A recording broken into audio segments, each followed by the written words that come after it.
అందరికీ నమస్కారం. ఈరోజు మీరు వినబోతున్న కథ పేరు 'పీపుల్ మస్ట్ బి క్రేజీ'. రచయిత పి. గోపాలకృష్ణ గారు. కథాపఠనం ఏ. సురేఖ. ఏమండోయ్ మిమ్మల్ని కిచెన్లోంచి గావు కేకులు పెట్టుకుంటూ భారీ కాయంతో ఆపసోపాలు పడుతూ వస్తున్న భార్యామణి లతాకేసి కంగారుగా చూశాడు. అప్పుడే ఆఫీస్ నుంచి ఇంటికొచ్చి హాల్లో సోఫాలో కాళ్ళు బార్లా జాపుకుని కూర్చున్న కనకారావు. ఆమె కేకలకు అదిరిపాటుతో సోఫా మీద నుంచి కింద పడిపోయి ఎలాగో లేచి నడుం పట్టు కూర్చున్నాడు బేలాగా మొహం పెట్టి. ఇవాల్టి నుంచి ఒక నెల పాటు మీరు నా స్వాధీనంలో ఉండాలి. అది డిమాండో కమాండో అర్థం కాలేదు కనకారావుకి. అయినా మన పెళ్ళయ్యాక నువ్వు నన్ను పూర్తిగా నీ స్వాధీనంలోకి తీసుకున్నావు కదే. కింద పడ్డంతో నడుం పట్టుకొని మూలుగుతూ లేచాడు. ఎలా ఉండేవాడివిరా కనకం ఒకప్పుడు. ఇప్పుడేంటిరా ఇలా అయిపోయావు? చీకేసిన మామిడి టెంకలా. ఎప్పటిలాగే తనలో తానే అనుకున్నాడు. నిజమే మరి. ఒకప్పుడు అంటే పెళ్లికి ముందు కనకారావు కొత్త కరెన్సీ నోటులా వాళ్ళూరిలో రాజారావు కాకా హోటల్లో పూరిలాగా పెలపెలలాడుతూ పిఠాపురం నూర్జహాన్ సెంటు రాసుకొని మంచి కులాసా పురుషుడిలా తయారై మరీ ఆఫీస్కి వెళ్ళేవాడు. ఆఫీసులో ఎందరో ఆడవాళ్ళు రంభా మేనకల్ని తలదన్నేలా ఉన్న అమ్మాయిలు కూడా కనకారావు దర్జాకి ఫ్లాట్ అయిపోయి పడిపోయిన వాళ్ళని కాదని ఒకంత ఏపుగా పెరిగిన ఒక ఛాయ రంగు తక్కువైనా పళ్ళు కొంచెం ముందుకి తోసుకొచ్చినా అవేమీ సంసారానికి అడ్డు కాదని లక్షలు కట్నం తెచ్చిన లతని ఎంతో సంతోషంగా పెళ్ళాడాడు. పెళ్ళయ్యాక అరటిపండు తొక్కల, చీకి పారేసిన మామిడి టెంకెల, చిరిగిపోయిన కరెన్సీ నోటుల, చల్లారిపోయి చప్పగా వేలాడిపోయిన పూరిలా వదులుగా అయిపోయాడు కనకారావు.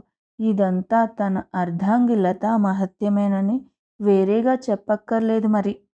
పూర్తయి జీతం బ్యాంకులో పడే సమయానికి చెక్ బుక్తో భర్త చేత బలవంతంగా సంతకం చేయించి నాడు బ్యాంకులో ప్రత్యక్షమై లైన్లో ముందు నిలబడే వాళ్లతో పోట్లాట వేసుకొనైనా సరే కొత్త నోట్లను దొరికిపుచ్చుకొని ఇంటికి వచ్చేది లత. సాయంత్రం అయ్యేసరికి తొక్కలా అయిపోయిన కనకారావు ఈనంగా వచ్చి హాల్లో సోఫాలో కూలబడితే భర్తకి ప్రేమగా గ్లాసుడు మంచి తీర్థం అదే చేత్తో తేనీరు అందించి శ్రద్ధగా షూ విప్పి స్నానంకి నీళ్లు పెడుతుంది. మళ్ళీ అసలు కథలోకి వచ్చేద్దాం. మరే మా క్లబ్లో ఆడవాళ్ళమంతా కలిసి ఈ నెలలో ఒక కాంపిటీషన్ పెడదామని తీర్మానం చేసుకున్నామండి అంది. గుండెలు గుబగుబలాడుతూ ఉంటే గట్టిగా పైనుండే గుండెను పట్టుకొని, అవునా, ఇంతకీ ఏం కాంపిటీషన్? నీరసంగా అడిగాడు గుండెపోటుతో అల్లాడిపోతున్న వాడిలా. కిందటి నెలలోనే కదే పోటీలంటూ 5,000 తగలేశావు. ఇలా ప్రతీ నెల పోటీలకు అంటూ డబ్బులు తగిలేస్తే ఎలా? నీరసంగా మాడిపోయిన పెసరట్టులో మొహం పెట్టుకొని బట్టలు మార్చుకొని స్నానం చేయడానికి రెడీ అవుతూ అడిగాడు. చాలే సంబడం. పోయిన నెలలో పోటీల్లో మీరు చివరిదాకా నిలబడలేకపోయారు. నా పరువు గంగలో కలిసిపోయింది. అసలు మీకేమైనా బరువులు ఎత్తమన్నామా, రాళ్ళు పగలగొట్టమన్నామా? ఏసీ రూమ్లో కూర్చొని మాడిపోయిన గిన్నె ఒక్కటంటే ఒక్కదాన్ని తెల్లగా తలతలలాడేలా తోమమని పోటీ పెడితే ఓడిపోయింది చాలక మా ఇంట్లో వంటలైనా తోమడమైనా మా లతే చేస్తుందని ఊరు వాడ వినిపించేలా డప్పు కొట్టారు. అందరిలో తల కొట్టేసినట్లయింది. అసలు పోటీలో లేకపోతే పోయింది, పరువు కూడా తీసేశారు. కోపంగా చూసింది కనకారావు వైపు. అయినా ఇప్పుడేం పెద్ద పోటీ కాదులే, వచ్చి ఇలా కూర్చోండి, వివరంగా చెప్తాను. అటూ ఇటూ తిరగలేక చచ్చిపోతున్నా అంటూ విసుక్కుంటూ వచ్చి సోఫాలో కూలబడింది. ఉసేయ్ సోఫాలో నెమ్మదిగా కూర్చోవాలే, ఒక్కసారి దబ్బమని కూర్చుంటే అది చచ్చూరుకుంటుంది. ఇంతకీ విషయం ఏంటో చెప్పు అన్నాడు. భర్త వైపు కోపంగా చూసింది లత. సరేలే, ఈసారి సరిగ్గా పోటీ చేసి ప్రైజ్ తెస్తానులేవే అన్నాడు కనకారావు భరోసాగా. గుడ్. అలా ధైర్యంగా మీరు చెప్తే నేను దూసుకుపోతానుగా ఆనందంగా చెప్పింది ఆయాస పడుతూనే. ఇంతకీ పోటీ ఏంటి అడిగాడు ఉత్సాహం ఆపుకోలేక. బాడీ బిల్డింగ్ పోటీలు చెప్పింది లత ముసిముసి నవ్వులతో. కనకారావుకి ఒక్కసారి ఒళ్ళంతా జలదరించి ఒంటి మీద వెంట్రుకలు నిక్కపొడుచుకున్నాయి. ఉసేయ్ ఉసేయ్, అసలు నీకు ఏమైనా బుద్ధి ఉందటే? మీ మహిళా మండలిలో బాడీ బిల్డింగ్ పోటీల? బాడీ బిల్డింగ్ నీ వలన అవుతుందా? ఏదో చెప్పబోయాడు కనకారావు. ఎహే, పోటీలు మాకు కాదు, మీకే. మా క్లబ్లో ఉన్న ఆడవాళ్ళ భర్తలకు బాడీ బిల్డింగ్ పోటీలు జరుపుతాం. ఎవరు నెగ్గితే వాళ్ళకి 50,000 క్యాష్ ప్రైజ్, ఒక రాత్రి మా క్లబ్లోని ఆడవాళ్లతో కలిసి పార్టీలో పాల్గొనే అవకాశం ఇస్తాం చెప్పింది లత. మీకిదేం పోయే కాలమే? మీతో పార్టీకి ఎవరు గెలిస్తే వాళ్ళని పిలుస్తారు. హవ్వ, బుగ్గలు నొక్కుకున్నాడు కనకారావు. మా మహిళా మండలిలో కొత్తగా వచ్చింది ఒక ఆవిడ, హర్ష అని, హిందీ ఆవిడ. ఆవిడని ఈ పోటీలకు అధ్యక్షత వహించమని చెప్పాము. వాళ్ళాయన బాడీ బిల్డర్ అట, గొప్పలు పోతుంది. ఆ మగవాళ్ళు ఉన్నారు పోటీలకి అంటూ మీరు ఒప్పుకుంటారని మీ తరపున మేమేం మాట ఇచ్చేశాము చెప్పింది లత. నేను బాడీ బిల్డర్నా? ఏంటే బాబు, ఒంటి మీద కొవ్వు తప్ప కండ ఏమైనా ఉందా? పొట్ట చూడు ఎలా పెరిగిపోయిందో, నిండు గర్భిణిలాగా ఉంది. కుండ బోర్లించినట్లుగా పొట్టను తడుముతూ చెప్పాడు కనకారావు. మీరేం చేస్తారో నాకు అనవసరం. మీరు చక్కగా బాడీని షేప్లో తెచ్చుకొని పోటీలో పాల్గొని ఫస్ట్ ప్రైజ్ తీసుకొస్తున్నారు అంతే. కుండ బద్దలు కొట్టేసింది లత. ఇది నా వలన అవ్వదే లత, ఏడుపుతో చెప్పాడు కనకారావు. మీ వలనే అవుతుంది. మా ఆయన బాడీ బిల్డర్ అని బిల్డప్ ఇచ్చాను నేను, కూల్గా చెప్పింది. కనకారావు ఫ్రెష్ అయ్యి వచ్చేసరికి ట్రిమ్గా తయారై అదండి అంటూ బండి వెనకాల ఎక్కి కూర్చుంది. భార్య కూర్చోగా మిగిలిన సీట్ మీద పడిపోకుండా కూర్చొని ఆమె చెప్పిన వైపు పోనిచ్చాడు.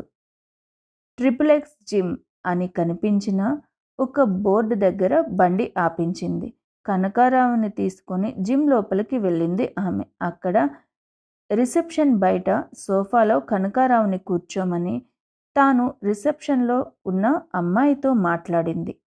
పోతే పోయింది లత, ఇన్నాళ్లకు నాకు తగిన చోటుని తీసుకొచ్చింది అనుకుంటూ చొంగకారుస్తూ ఆ అమ్మాయి వైపు చూస్తూ కూర్చున్నాడు.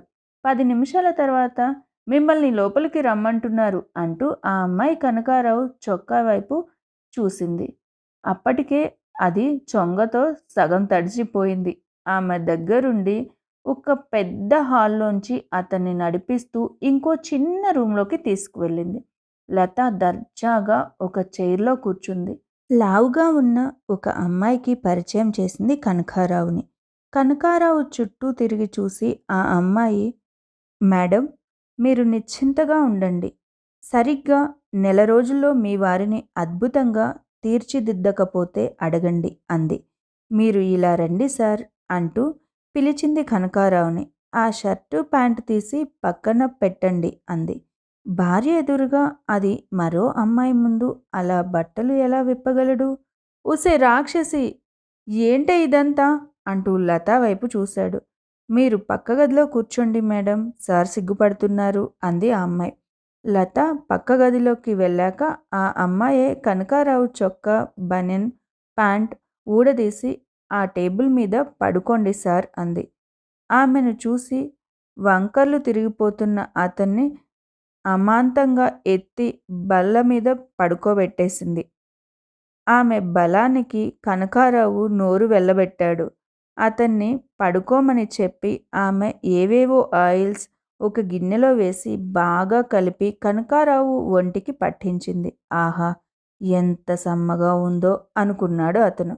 తర్వాత మెత్తగా చపాతీ పిండి పిసికినట్లు కనకారావుని ఒక్క అంగుళం కూడా ఖాళీ ఇవ్వకుండా పిసికేసి ఆ బల్లకేసి బట్టలు ఉతికినట్లు ఉతికి చివరగా కాళ్ళు చేతులు 4-5 సార్లు మెలితిప్పి, ఇంక బట్టలు వేసుకోండి సార్, రేపటి నుంచి ఇలా సిట్టింగ్స్ ఉంటాయి అంటూ చెప్పింది. కనకారావుకి లేచి నిలబడితే కాళ్ళు గజగజ వణికిపోతూ ఉంటే పాక్కుంటూ తన బట్టలు తీసుకొని అలాగే పాక్కుంటూ పక్క గదిలోకి వెళ్ళాడు.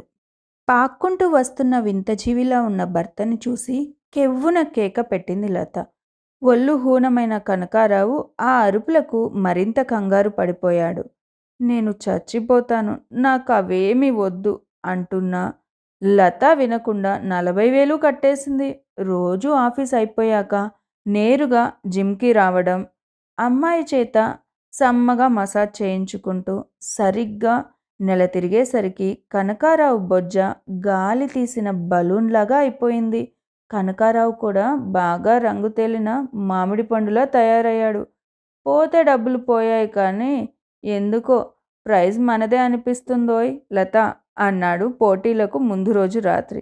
మధ్యాహ్నం 3 గంటలకు మనం క్లబ్కి వెళ్తున్నాం అంటూ కనకారావుని హెచ్చరించింది లత. సరిగ్గా 4 గంటలకు కార్యక్రమం మొదలైంది. సభకి అధ్యక్షత వహించిన వర్ష బాడీ బిల్డింగ్ ఆవశ్యకతని అనర్గళంగా 1 గంటసేపు ప్రసంగించింది. అందరూ ఆసక్తిగా ఆమె మాటలు విన్నారు. తరువాత ప్రదర్శనలు మొదలయ్యాయి.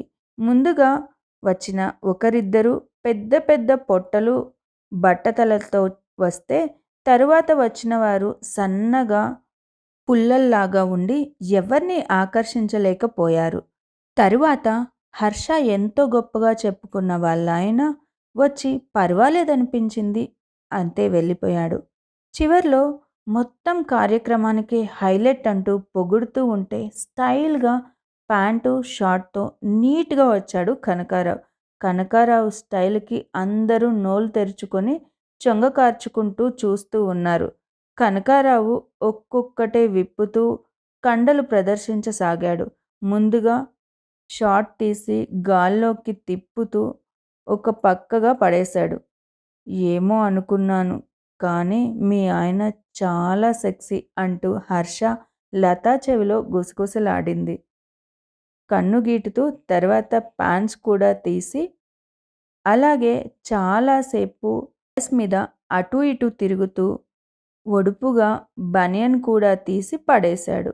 ఆడవాళ్ళంతా ఈలలు వేస్తూ చప్పట్లు కొడుతూ అతన్ని ఉత్సాహపరుస్తూ ఉంటే తన భర్త పర్సనాలిటీకి లత ఉబ్బి తబ్బిబ్బైపోయింది.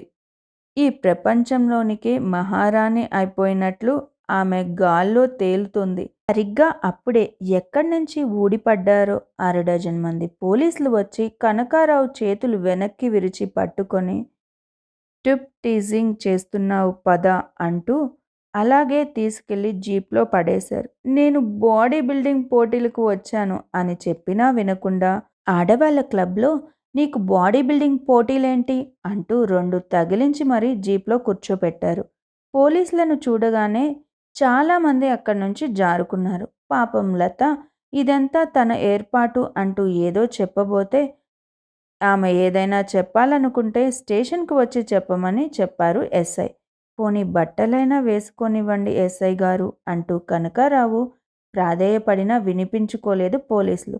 స్టేషన్కు తీసుకెళ్లి 2 కోటింగ్స్ ఇచ్చి ఒక మూల నిలబెట్టారు కనకారావుని. గజగజ వణుకుతూ తనని ఎవరు విడిపిస్తారా అని ఎదురు చూస్తున్నాడు. ఏదో పని మీద స్టేషన్కి వచ్చిన వాళ్ళు కనకారావుని చూసి జాలి పడుతూ తమలో తామే నవ్వుకుంటూ సాగారు. కొంతసేపటికి లత అక్కడికి చేరుకొని ఎస్ఐ గారికి అంతా వివరించి ఇంకెప్పుడు ఇలాంటి పొరపాటు జరగకుండా చూసుకుంటానని రాసి ఇచ్చాక కనకారావుని విడిచిపెట్టారు ఎస్ఐ. బతుకుజీవుడా అనుకుంటూ భార్య తెచ్చిచ్చిన బట్టలు వేసుకుని ఇంటి ముఖం పట్టాడు కనకారావు. ధన్యవాదములు.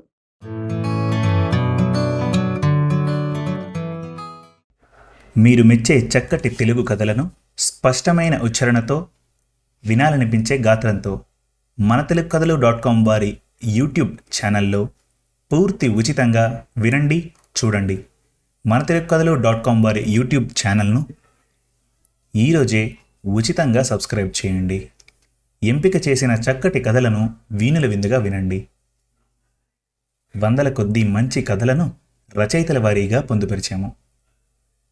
మరుగున పడుతున్న తెలుగు కథలను మీ ముందుకు తెస్తున్న మా ప్రయత్నానికి సహకరించండి. ధన్యవాదాలు.